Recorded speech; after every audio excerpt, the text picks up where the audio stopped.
El presente libro, En busca de respeto vendiendo crack en Harlem de Philip Bourgois, es un trabajo etnográfico que llevó alrededor de 4 años poder realizarlo. Para que esta investigación se llegue a desarrollar, Philip realiza una observación participante como etnógrafo para poder ejercer lazos de confianza con los residentes del barrio y de esta forma poder vivir junto con ellos esta experiencia, convirtiéndose uno más del colectivo. Es así como este libro desarrolla la historia de estos personajes peculiares como Ray, Primo, César, Candy, quienes viven en el barrio de East Harlem, un barrio, el barrio más pobre de Nueva York que se encuentra en esta ciudad, que es un barrio que vive en condiciones bastante deplorables. Carecen en algunas oportunidades de alimentos, de oportunidades laborales, sufren violencia de género, violencia entre razas. Existe esta idea de los patriarcados eh, muy marcados, el machismo, entre otros.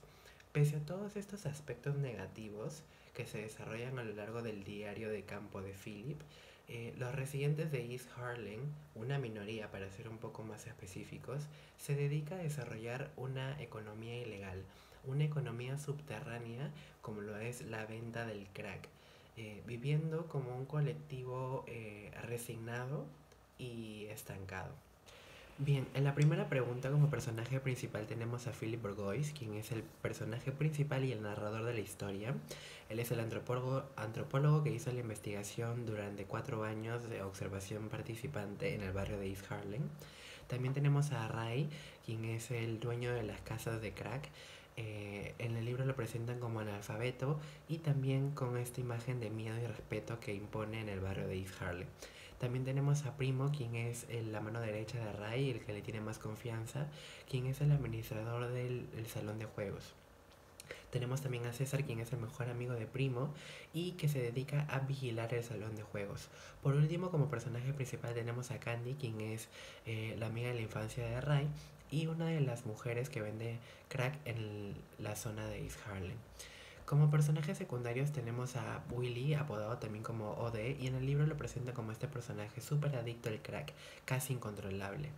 También tenemos a Benzi, quien fue el vigilante de el salón de juegos y que solía reemplazar a César. Por último tenemos a Leroy, quien es uno de los primos de César, y en el libro mencionan que este tenía un servicio de venta de crack independiente. Como personajes terciarios tenemos a Luis, quien es el hermano, el primo hermano de Primo, a María, quien es la novia de Primo, a Little Pete, quien es uno de los administradores de las sucursales de venta de crack que se encuentra a costa de la farmacia, y también hemos querido incluir a los padres y los abuelos de los protagonistas quienes lograron emigrar de Puerto Rico en los años 50. El lugar donde se encuentran los personajes de nuestra historia es el barrio de East Harlem, uno de los barrios más pobres de la ciudad de Nueva York. Este barrio está lleno de vendedores de crack, donde se desarrolla una economía ilegal, una economía subterránea que el Estado no logra identificar. En este barrio en específico, la ley del más fuerte prevalece, pero también se cuidan entre ellos. También se puede observar que es un barrio en donde se desarrolla la injusticia, la violencia de género, algunas ideas patriarcales, entre otras cosas. ¿Cómo se relacionan los actores entre sí y qué problemas existen en dichas relaciones? Pues en esta etnografía de Philip, él puede estudiar el miedo y en que existe entre los actores y el deseo de querer sobrevivir en un mundo gobernado por la narcodependencia y las jerarquías. Pues, tomando por ejemplo el personaje de Rey, que es uno de los personajes principales en esta historia. Él viene a ser, bueno, como se mencionó antes, el dueño de las casas de crack del barrio de Harlem. Desde el principio, Philly cuenta cómo este personaje impone el miedo en las calles con el fin de promover un respeto. Y bueno, se podría decir que la coerción es uno de los temas principales en este libro, ya que gracias a ello se podían establecer lazos de lealtad entre varios miembros. Por otro lado, los problemas que se muestran son los estereotipos, el racismo, la violencia callejera y el abuso de poder. Pues desde sus inicios de estudio, Philip evidencia cómo el racismo no solo se puede dar por parte de las autoridades oficiales estatales, sino que también existe una separación de etnias en el barrio entre sus mismos residentes. Pues desde su llegada al barrio, bueno, sus amigos, sus vecinos y hasta oficiales que a veces se encontraban con él, tenían grabado ya un concepto de él o de las circunstancias solo por guiarse de las apariencias. ¿Qué costos y beneficios tienen en relación con los actores involucrados? En el caso de las Torres Gemelas, que fue un suceso complicado, ocurrido el 11 de septiembre del 2001, Estados Unidos obtuvo un incremento económico abundante, donde la ciudad de Nueva York fue una de las ciudades con mayor incremento económico en los últimos 30 años del siglo XX, donde los trabajos o los empleos abundaron, los empleos básicos abundaron bastante. Pero asimismo también trajo algunas consecuencias, que fue la inmigración mexicana, la inmigración mexicana. Asimismo fue debido a que ellos buscaban alejarse de la pobreza de su país o de sus pueblos para poder buscar en Nueva York nuevos empleos y una nueva vida. Así vemos como Philip ve que en la última década, en la década de los 90, a inicios de la década de los 90, se incrementó bastante la gente mexicana y los puertorriqueños, pero en la segunda mitad de dicha década aumentó y incrementó mucho más. Bien, para poder responder a la interrogante planteada dentro del libro de Bourgeois, es necesario tener en cuenta primero una cosa: la ley del más fuerte, la ley de que el más capaz y el más inteligente es quien finalmente sobrevive. Entonces, el autor plantea en el libro que así como existen otros ámbitos más formales, más legales, en donde también existe una jerarquía del jefe y sus contratados, dentro de este ámbito ilícito también existe esta jerarquía. ¿Quién conformaba la cumbre de esta jerarquía? La punta era Ray. Ray era el fundador y dueño de todas las casas de crack en donde se producía y se vendía esta droga. Otro personaje importante dentro de la jerarquía también era Primo. Primo era un miembro fundador que también gozaba de ciertos privilegios al igual que Ray. Incluso podría darse el lujo de contratar nuevo personal, ya sean vigilantes u otros vendedores de microcomercialización. Él les repartía el dinero de manera en que él creía justa, y además estos vigilantes o vendedores que él contrataba formaban parte de la jerarquía un peldaño más abajo que él. Entonces, y ahora, ¿quién se encontraba en la parte más baja de la jerarquía? Eran los simples vendedores comunes, aquellos que iban por las calles ofreciendo droga a jóvenes o a otras personas que también consumían. Ellos, por lo general, no se quejaban, pese a las desigualdades sociales que existían dentro de este ámbito. Al contrario, eran como lobos, se comían entre ellos, puesto que aspiraban a llegar a un rango más alto dentro de esta jerarquía, puesto que al llegar más alto se gozaba de más beneficios y también más dinero. Bien, para poder dar inicio a la respuesta a la interrogante del libro de Bourgeois, voy a citar una frase de Joseph Eugène, y él decía así: el 1% de la población tiene lo que el otro 99% necesita. Esta frase obviamente hace alusión muy clara a la desigualdad. Desigualdad que se vivía en los años 80 y 90 en los Estados Unidos. Existían muchos barrios pobres dentro de este país, y era la ironía de vivir en plena pobreza en el país más rico. Entonces, según el autor, era esta desigualdad social y política que vivían los pobladores de estos barrios los que lo impulsó a meterse dentro de este negocio de microcomercialización de droga. puesto que no todos tenían la misma igualdad de derecho. Un varón blanco, alto, fornido, no tenía la misma cantidad de derechos que un negro. Un negro de recursos bajos. Entonces, ellos veían en ese negocio ilícito su forma de salir adelante, su forma de poder progresar y obtener dinero, sin importar hacerle daño a otros, porque incluso ellos también lo veían como una necesidad, como un escape a su realidad, a su cruda realidad, un escape de un momento, un escape placentero, lo cual lo desligaba por un momento de sus responsabilidades. Así que no se le puede juzgar de una manera u otra dentro del libro. Pero básicamente el autor plantea que son esas desigualdades lo que conllevó a que pues existiera este negocio. Y esa fue la conclusión que finalmente dio el autor. Bien, partiendo de los conceptos que Durkheim establece sobre los hechos sociales, él plantea que un hecho social es toda aquella forma de pensar, sentir, actuar de forma socialmente colectiva, que es algo a los cuales no llegaríamos de manera espontánea, es decir, que es algo orgánico que nos brota por la naturaleza humana. Los hechos sociales tienen como poder de obligación singular. Si yo no lo hago, quedo completamente relegado del colectivo. Asimismo, Durkheim cita en su libro esta frase de que nadie me obliga a hacerlo, sin embargo, es imposible no hacerlo, ¿no? Finalmente, Durkheim menciona que un individuo que está solo y no hace nada es peligroso cuando está en grupo.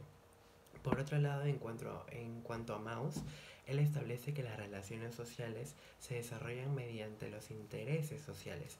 Asimismo, menciona que los dones son voluntarios, pero son entregados o retribuidos por obligación. Los regalos sirven, 1, para fortalecer las relaciones sociales y 2, para crear nuevas relaciones sociales. Ahora, teniendo estos conceptos en consideración, en cuanto al libro de Philip Burgos, se establecen varios hechos sociales que son ideologías o ideales impuestos por un colectivo, como por ejemplo partiendo de la idea que una gran minoría del barrio de East Harlem se dedica a la venta del crack para poder tener con ingreso económico rápido, dejando de lado o dejando atrás la oportunidad de ejercer un trabajo legal. Asimismo, con la idea del etnocentrismo, que parte de una clase social, una clase media, de un colectivo norteamericano que impone ciertos modelos legítimos de actuar de manera correcta, universalizando los valores predeterminados de una cultura nacional. Como bien lo dice Radcliffe Brown, en la lectura, la estructura social se compone por 4 componentes, en la cual el principal sería la relación entre individuo y colectivo, en la cual puede ser vertical, que uno tiene más poder que el otro, o puede ser horizontal, en la que puede ser en igualdad de partes. En segundo lugar, tenemos la diferencia de clases sociales, que podemos ver los privilegios que tienen las personas adineradas entre las personas con menos recursos. En tercer lugar, podemos tener las relaciones sociales que están basadas en intereses sociales. En cuarto lugar, podemos ver cómo se forman en la vida diaria de que estas relaciones sociales, como podemos ver en el cine, hospital, en la calle, etc. Y como bien nos dice también Goodman, los conflictos de que aunque nos puede traer devastación en las relaciones, también nos puede traer la nutrición de estas.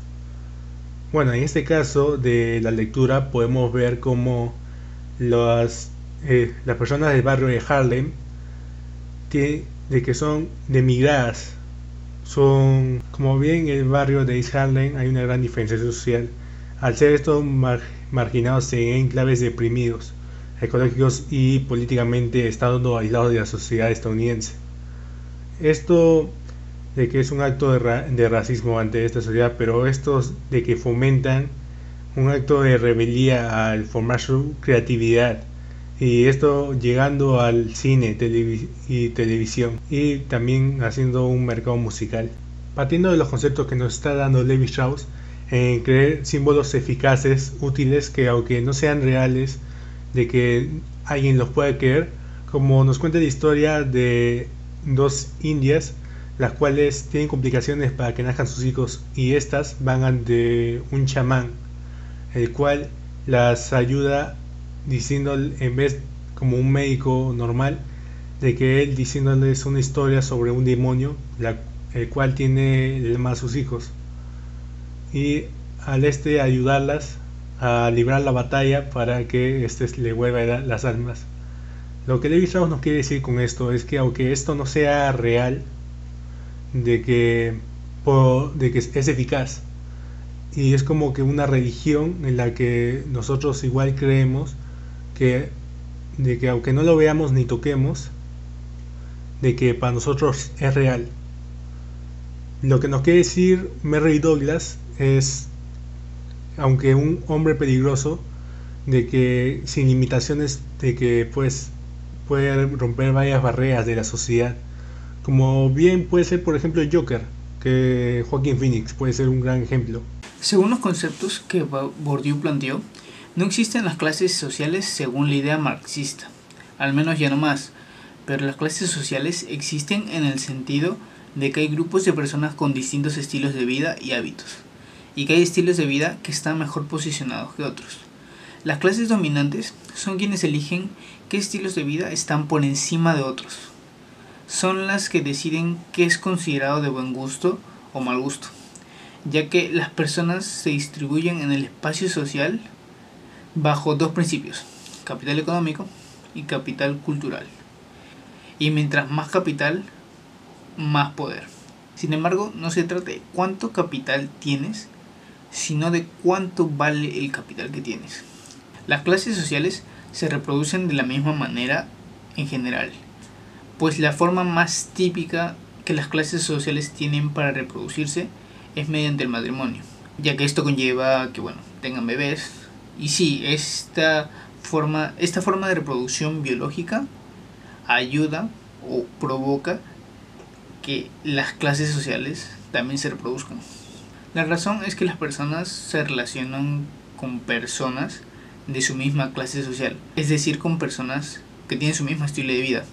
Claro que hay excepciones, pero las estadísticas señalan de que hay más probabilidades de que las personas tengan como pareja a alguien con sus mismos gustos, con sus mismas costumbres, ya que es difícil que puedan relacionarse con personas que tengan un distinto estilo de vida, ya que no hay muchos lugares en los que puedan coincidir y conocerse.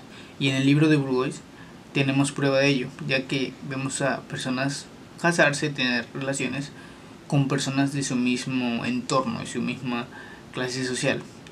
Las clases sociales dominan dependiendo del poder que tenga la clase social. Hay clases sociales que están mejor posicionadas que otras. Por lo tanto, siempre van a haber personas que quieran mejorar porque quieren pertenecer a esa clase social superior, por decirlo de una manera. Esto también ocasiona que las clases sociales se reproduzcan, ya que hay más personas que van a pertenecer a otra clase social.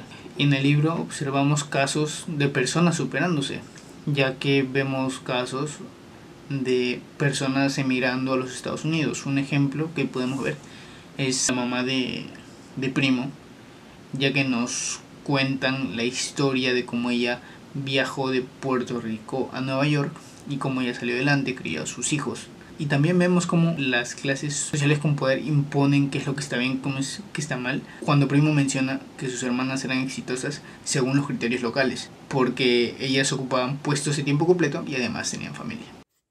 Cómo la vigilancia y el castigo forman parte del proceso de disciplinarización en el libro, según las lecturas de Foucault. Pues Foucault nos menciona que el poder disciplinario tiene como principal función enderezar la conducta. Pues en una de sus lecturas donde nos muestra ejemplos donde resalta la vigilancia como un proceso de disciplinarización, tiene que ver con el ideal modelo para la observación. Él nos plantea como un campo militar que consistía en la ubicación de varias tiendas de campaña de militares, donde se podía aplicar una vigilancia jerárquica como forma de disciplina de los superiores hacia sus soldados, bueno, con la finalidad de mantener un control y un comportamiento correcto. Asimismo, el autor también menciona que todos los sistemas disciplinarios, en todos los sistemas disciplinarios existe un mecanismo penal. ¿Qué quiere decir esto? Pues que ve la necesidad de utilizar el castigo como un procedimiento para establecer un comportamiento decente y reducir las desviaciones. Pues considerando estos conceptos que nos da Foucault, en el libro de Philippe Bourdieu se puede evidenciar las formas de disciplina que tienen algunos autores, sobre todo Rey, que vendría a ser el jefe del barrio de Harlem, donde se puede mostrar que él utiliza la violencia o el miedo para poder mantener un orden y aliados. Los márgenes del Estado, según Abel, son 3, y son puestos en práctica en, entre comillas, estados fallidos, pues los márgenes delimitan y enfocan la perspectiva del Estado.